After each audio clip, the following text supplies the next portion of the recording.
I want to say thank you so much for being here. I am thrilled to welcome you to the first ever White House Foster Care and Technology Hackathon. Yeah.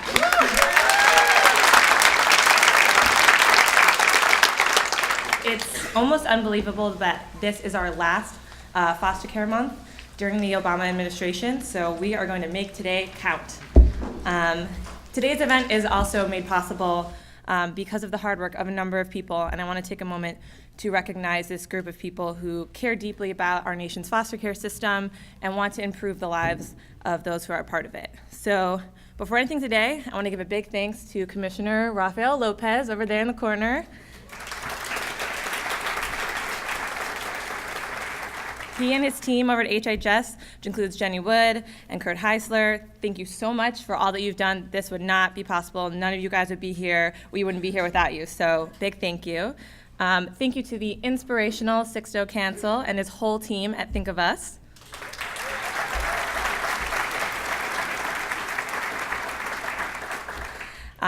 I want to give a shout out to our hackathon masterminds and leaders, Eric Miley from the Annie Casey Foundation. Where are we at? There you are. And also Pooja Balachandar, Wendy Harmon, and Emily Iannacone, there we go, from the Presidential Innovation Fellows. Superheroes do exist, and they're called PIFs, so let's give them a round of applause. And I also want to thank Winnie Wexler from the Pritzker Foster Care Initiative and Angela Vigil from Baker & McKenzie for all of your hard work that you've done to make today a success. So a big round of applause for this team. So today's event feels like it's been a long time coming. I remember over a year ago sitting down with Rafael and Sixto and talking about the needs in child welfare and how they aren't being connected with technology. And there was such an opportunity gap there. And we started talking about what can we do to try and bridge that gap. And since that day, we've been working on that exact question. We've been trying to do more with the technology that we have and create new systems that weren't in place before. So thank you everyone for being here today. It really warms my heart that this has come to fruition, that you're all here. It's really unbelievable to look out at this room and see this wonderful community. So now it's my honor to introduce my boss, Roy L. Austin Jr., who serves as the Deputy Assistant to the President for Urban Affairs, Justice, and Opportunity. Roy is fighting to make our nation a more fair and just place filled with more opportunities. So let's give it up for Roy.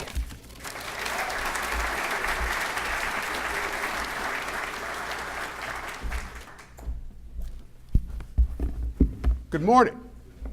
That's weak.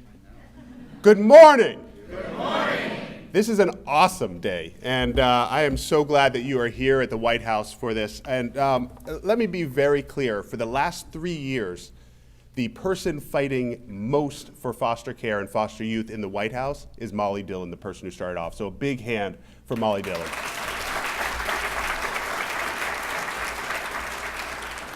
Now, you're all here during a very special month. As you know, this is National Foster Care Month, and it's a time when we reflect and think about the young people who spend time in care and the selfless men and women who embrace the children in our foster care system. It is also a time when we recommit to helping more children find safety and permanency. Since his first day in office, President Obama has been fighting so that no matter where a child is from, what that child looks like, who that child loves, and what their circumstances are, that every child can reach their highest potential. This month, we celebrate the current and former foster youth who are absolutely crushing it, okay? Who are succeeding and who are leading. But we also know that for other young people who experience foster care, they often face a tough road. Young people who age out of foster care without a permanent home are often at higher risk of entering the criminal justice system, and they face greater challenges to completing their education, obtaining high-quality health care, and securing gainful employment and a safe place to live. Former foster youth have very significant rates of post-traumatic stress. Now, we also know about the dangers of congregate care, and that kids are better off when raised by loving families and not institutions. That's why the president's budget included a proposal to limit the use of group homes and push for more family-based care. At the heart of America's success are families who've stepped up and sometimes stepped in to provide love and support to vulnerable children and youth. And part of that push for family-based care is kinship care. We know that 1 in 11 of all children and 1 in 5 African American children will live within a kinship family sometime during their childhood. Kinship care, when safe and available, provides the best opportunity to retain family connections and the child's cultural heritage and community ties.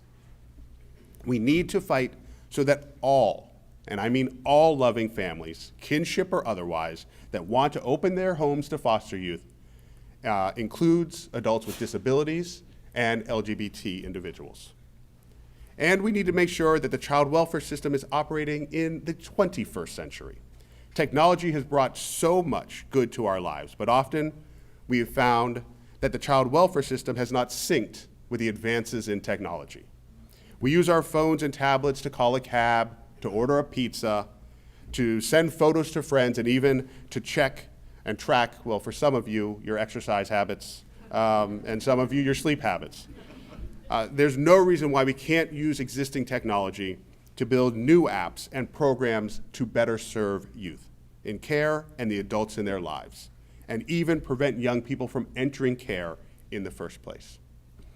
This is why I am excited to announce brand new steps from the administration that were released today. Now, for the first time in 23 years, the Department of Health and Human Services issued new regulations that guide the use of technology in child welfare.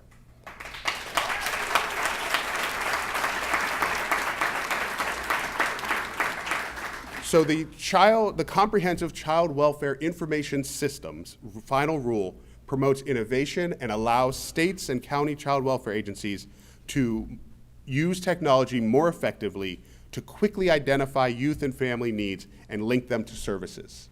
Additionally, the regulations promote the exchange of information between child welfare agencies, healthcare facilities, education systems, and courts to better serve young people in and aging out of care. Now, HHS has also teamed up with the General Services Administration, GSA, to provide $1 million worth of consulting to states as they procure agile child welfare data systems.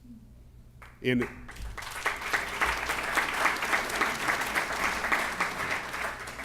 addition, the Department of Education today released a toolkit for young people aging out of the foster care system, providing much needed resources to help foster youth access and navigate social, emotional, educational skills and resource barriers as they transition into adulthood. And the Department of Labor has launched Get My Future, a mobile-friendly web app for youth to plan careers, explore education and training options, and search and apply for jobs. It also provides special resources to help young people meet challenges such as involvement in the foster care and juvenile justice systems, homelessness, addiction, or a lack of financial, family, or community resources. Now, we also have some exciting announcements from our friends in the private and nonprofit sectors. So let me have the folks who worked on laptops please stand.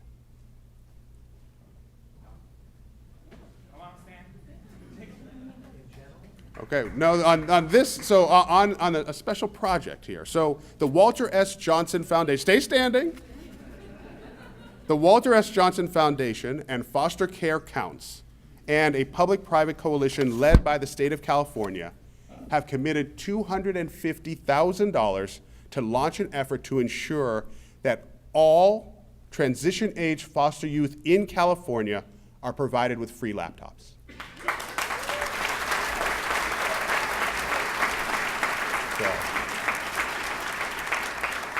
Now, this coalition aims to distribute 10,000 laptops to foster youth aged 16 to 21 at an estimated cost of over $5 million over the next 3 years. Thank you so much.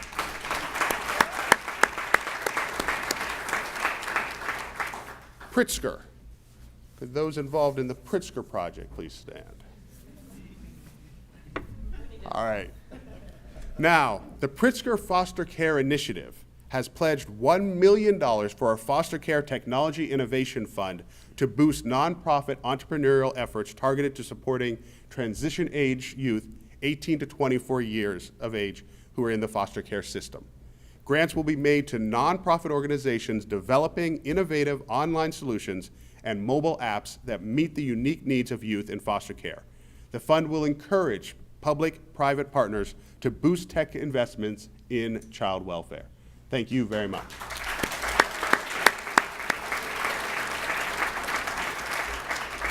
And Salesforce, please stand. Who is here? Excellent. So, Salesforce is going to create a prototype within the next 90 days to model a modern-day case management system scalable by interested foster care service providers. Salesforce will make the prototype and code that runs on Salesforce available to interested stakeholders. Thank you very much.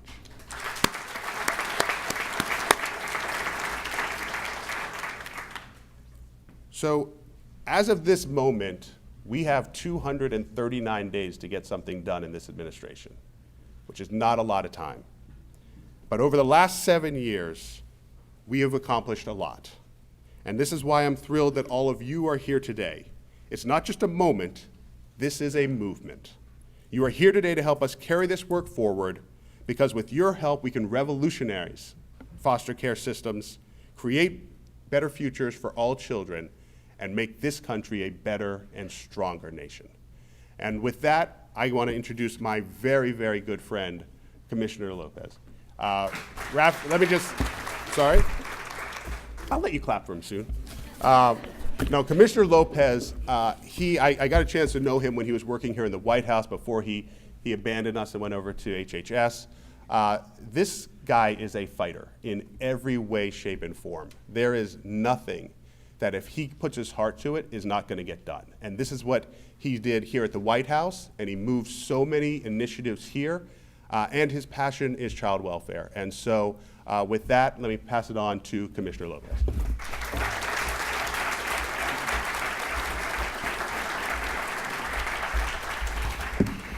Thank you, Roy. Good morning, everyone. So welcome to everybody who is here in the White House and to all of our friends and family watching us live across the world. We are so thrilled to have you here this morning. And I'm curious, by a show of hands, how many of you are here at the White House for the first time ever? Raise your hands. So there are actually a lot, exactly, yes, clap for that, yes. A lot of people are here for the first time. And I want to take a moment to sort of ground us, not just in walking us through the agenda for today and tomorrow, but sort of the importance of what it means to raise your hand and say, I'm at the White House for the first time. So you're in a building, the Eisenhower Executive Office building, that was once the home of the Department of War, of the Department of Navy, and Department of State. Right? And so in these halls has walked, presidents and prime ministers.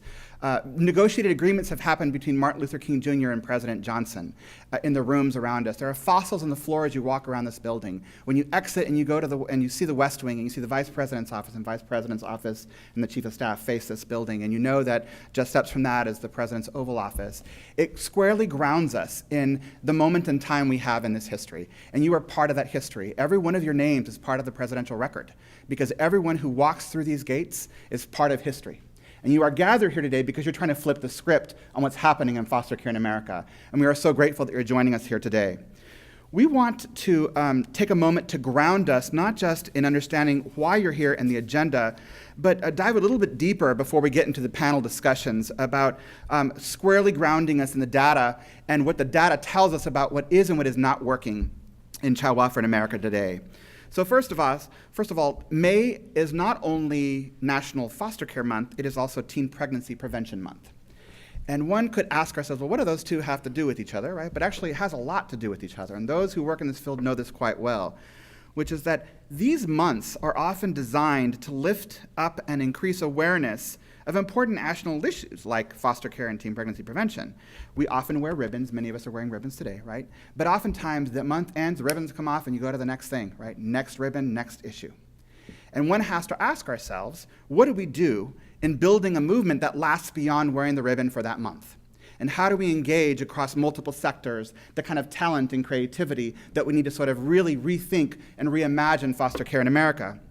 For example, we know that youth in foster care are 2 times more likely to become pregnant by age 19 than other youth. That is a fact. We know that their prospects, whether you are a young parent as a teen or a young person in foster care, their prospects for graduating from high school greatly diminish when they enter the foster care system. The chances of getting into and through college are diminished, with roughly 2 to 4% of all former foster youth attaining a bachelor's degree, 2 to 4% in America. We know that these kinds of data points aren't simply obscure numbers on an Excel spreadsheet or in our systems. They are the stories of American young people. They are the stories of people in this room today that have survived and have thrived in spite of the child welfare system. They are people who have aged out of that system. They are joined today in this room by judges, social workers, teachers, nonprofit professionals, coders, engineers, lawyers, all trying to rethink how to flip the script on this data. We know that a California study of youth who were homeless in San Francisco found that 25% of the street youth had become homeless on their most recent separation from foster care, a group home, or juvenile detention. And our own Family, Youth, and Services Bureau recently released a first-of-its-kind study on our street outreach program for young people who are living on the streets. And what did we learn? We learned a couple of things which won't be a surprise to a lot of the young people who have been in the system, which is that more than half of homeless youth become homeless for the first time because they're asked to leave home by a parent or caregiver. And more than half say they have tried to stay at a shelter, but it was full. And those findings resulted from a study released April 12th by the Department of Health and Human Services Administration for on Children, Youth, and Families. And in that, we learned even more information, again, which may not be a surprise to many of you in this field, which is that the average youth spent nearly 2 years living on the street. How is that acceptable for our young people in this country? That more than 60% were raped, beaten up, robbed, or otherwise assaulted. That nearly 30% of participants identified as gay, lesbian, or bisexual, and nearly 7% identified as transgender. And about half of the youth had been in foster care. They had been in foster care. So by no fault of their own did our young people end up there and then homeless on the street with no place to go. How is that an acceptable understanding of the data that we see over and over and over by these studies? And as the president has said when he launched My Brother's Keeper several years ago, he said, how is it that we've become numb to these statistics? How is it that this has become part of the American narrative? And he says, no, we do not have to accept that. We can change the script. Yes, we can do things differently in this country. And in 2010, states began to opt into providing foster care until the age of 21 with federal reimbursement. Roy lifted up the fact that the president has repeatedly submitted in the budget proposal a way to deeply invest in prevention, to make sure that young people never have to ultimately end up in foster care if we actually provided them and their families and their neighborhoods and their communities with the right kind of preventative support when they need it, when they need that help. Not when actually the crisis happens, which is the way in which our current child welfare system functions. The president's budget has called for expanding this to 23, to making sure more young people have a transition to adulthood in a way that honors them, because what young person at 18 or 21 completely had it figured out? I didn't. I can't imagine many of you did. And for those of you who have children like myself, is that good enough for you to have it all figured out by 18 or 21? I think the answer is no. It just doesn't make sense. We also know that it doesn't have to be this way anymore. And today is part of changing that narrative. Why you are gathered here from all over the country, from our friends in Utah, who I see in the corner over there, to our friends in Connecticut or New York, to our friends in California or the state of Illinois and everywhere else in between, to all the different people from different sectors, to our social workers who accompanied many of folks from our team on a ride-along in DC recently. These are all change makers. You are all change makers trying to change this narrative. And we want to think about it in the context of what might happen if. What might happen if today your contribution to the conversation today and over the course of the next 24 hours to the hackathon will dramatically change everything we do in child welfare? What if that's possible? Some of you are already shrugging. But what if that was actually possible? What if we actually believed that what we have now has never worked? And it's worth actually trying something dramatically different because we spend billions of dollars a year on a system that we know does not yield better results for the young people and the families who are touched by the system. That said, we know that we want to change the rules of engagement at every level. And as Roy announced, one of the things we're doing is around the Comprehensive Child Welfare Information System. And we want to take a moment to ground your thinking and your thoughts about this. For those of you who want to nerd out a bit, it's called CCWIS by its acronym. For those who are in the field, it's also been called SACWIS, or the State Automated Child Welfare Information System. For those of you who know nothing about these acronyms, let me break it down to you in a very different way, which is that it is the one way the federal government is able to understand at the child level what is happening to kids who enter our system and how that information is tracked. When were they removed from family? Were they placed in a foster home? Were they actually ever adopted? What happened when they languished in care many years? How do you coordinate their care from a medical home to the courts to the educational system? All these pieces working together are part of the new CCWIS system, and ultimately it's about changing the way we work with all of you in the country. We want to make sure that we are being much more responsive to the needs of states and counties and tribes. We want to make sure that we understand and are supporting agile procurement and agile development and rapid prototyping in the child welfare space in a way that it's never been done before, and that the federal government will help partner with you and help cover those costs. Because it's been 23 years, nearly a quarter century, since we released any kind of serious guidance on this issue. That's not to assign blame at anybody. It's actually about years of struggle to get that through. And today we stand on the shoulders of many, many both career staff and political appointees over many administrations who've tried to change the script on that. We stand on all of your shoulders. And so in our phones that we carry, we have thousands of apps that help us track, and that Rafael's putting pepperoni on his pizza, right? But why is it that we can track that, or a package at your doorstep within 24 hours on Amazon Prime, or order jewelry, or figure out how to customize your car online, but we can't tell you for a fact right now exactly where every child in America who's in the child welfare system is? We can't do that right now. That is the truth. And the fact is that that is unacceptable, because you all now know this information. You know the data. You know the fact that we can do things differently. What about bringing the tinkers and the makers and the entrepreneurs and the hackers and the engineers to this space? We do know that we want to create amazing apps that help us play games and help us engage and understand the weather. That is fantastic. But what about that talent in this space over and over and over, so that a young person who is on the street can use their phone, which, by the way, they often have, and this is the way in which they engage, to find a bed to sleep in that night, to find a mentor, to find a home, to find someone who's actually going to say, I love you because you are extraordinary and you are powerful and you're beautiful just the way you are. And changing that narrative is just as important. So we want to make sure that we help better coordinate services, eliminate redundancies in the existing systems, improve data quality, and ultimately help us achieve better results for the children, youth, and families we serve. We know that CCWIS, as imperfect as it even may be today as this is announced, that it will promote data sharing across agencies in a way that we've never even been able to do. Will it happen tomorrow? It will not. It will take time to change those systems across the country. We know that it will require quality data. Why is it that we have to assume that data has to be so poor? Because most of our social workers spend most of their time filling out forms and paperwork. We're joined today by two social workers from DC, Tabitha and Tamara, who actually, when we talk with them on a ride-along, they not only confirm, but we notice across the country, they'd rather spend their time doing prevention and helping those families get and connect to the services they need, improve the data quality, instead of writing down everything by hand. What if their reports were transcribed from their voices into Word and automatically loaded up into systems? Think about the shift that would have. The technology exists in other sectors. It does not right now in child welfare, and we know we can do better. Yes, we can do better. We also know that CCWIS will reduce the mandatory functional requirements and ultimately allow agencies to build systems tailored to their needs on the ground. And what that really means at the end of the day is making sure that we are responsive to what's happening across the country in a way that makes sense for your community. We can't do a one-size-fits-all for everybody. We know that. And we know that technology and innovation are tools. They can help us transform the space in a way that we never imagined. A few months ago, the president said at South by Southwest that he has been trying to bring a different kind of level of innovation to the federal government and making sure that people across our country aren't so frustrated by engaging with the government, right? And doing things like changing FAFSA, the financial aid forms, so that young people can more rapidly access and fill out their forms. Dramatically reducing the red tape there. Is it perfect yet? Not so much, but dramatically improved. Huge increase in the amount of young people who are using FAFSA.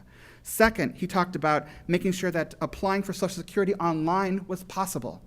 one of the most basic functions, Social Security online, reducing the red tape to become a citizen in this country and doing that online so that people who are trying to go to college or better their lives or become a citizen of this great country are able to do those things much more rapidly in the 21st century, and why that matters so much.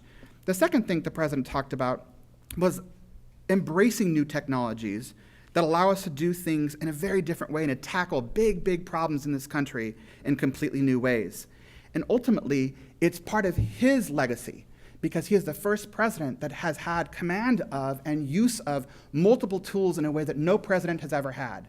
From Snapchat to Tumblr to Facebook and Instagram and Twitter, it's the first time as a country we've seen this rallied and harnessed from the federal government and the White House in a brand new way. Why shouldn't child welfare be the same thing? What might happen if we harnessed all of those new technologies and all of that in a very different way? What if? What might happen? What might be your contribution today? And as the president said recently at a Howard University commencement, he encouraged the graduates to think a lot about what happens when you struggle and things are hard. And for every single one of you here, whether you are a coder, an engineer, or a social worker, you know that you encounter challenges every single day. And you've got to work through solutions no matter the cost, because you are so dedicated to that work. And the president said to the graduates, and I want to lift up exactly what he said, he said, and when your journey seems too hard, and when you run into a chorus of cynics who tell you that you're being foolish to keep believing, or that you can't do something, or that you should just give up, or you should just settle, you might say to yourself a little phrase that I've found handy the last 8 years: yes, we can. And the same thing applies to you and the next 24 hours. Whatever your sector, whatever your field, whatever your point of view, whether you even know what hackathon means, dive in. Say, yes, we can. Yes, I can understand this.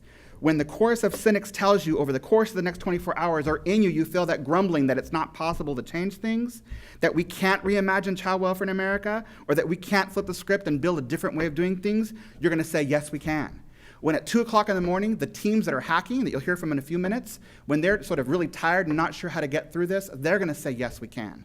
And at the end of the day, you will leave this White House today and tomorrow as ambassadors of the movement that Roy is talking about, that is embodied in the extraordinary energy and creativity of people like Sixto Council, and the way in which this will be carried on beyond this administration, because it's not about just President Obama's administration, it's about each of you, and the children, youth, and families you represent, and the ways in which you're connected to these stories. So bottom line, you are here to help fuel that movement. And now I'm going to walk you through the course of the agenda before we turn to our next panel. We are going to next move towards talking about developing digital solutions for foster youth, families, and service providers by a series of folks that I'll introduce momentarily, and really sort of lift up where they've encountered those challenges and how they've worked through them to try to innovate in a very difficult space. We will then move on to legal challenges and talking about how to rethink how the law is used to support and break down barriers in servicing young people across this country. We'll then lift up what's happening around the hackathons and dive into that. And I want to lift up, for those that are not going to be with us in person through the whole time, we'll then move to the Ronald Reagan Center.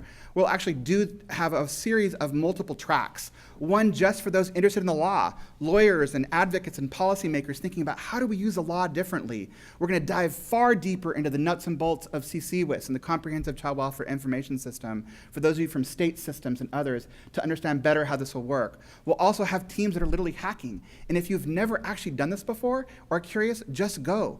Ask questions, engage, because the product is about iteration and going back over and over and rethinking these ideas and ideating and failing and succeeding together. So that's the course of the next afternoon. We'll come back to the White House tomorrow, where we will actually then hear back what happened over the course of the evening and what innovation has happened and what they've created in 24 hours. Will it be perfect or solved? It will not be. But it's meant to model the fact that in every single thing we've lifted up, change is possible. That it's actually possible to rethink how we run these systems. And then we'll actually conclude tomorrow afternoon. So with that framing of the day, we are grateful to all of you that are here. We are grateful for all that you do now on behalf of the nation's children, youth, and families, and we are grateful for what you will continue to do moving forward.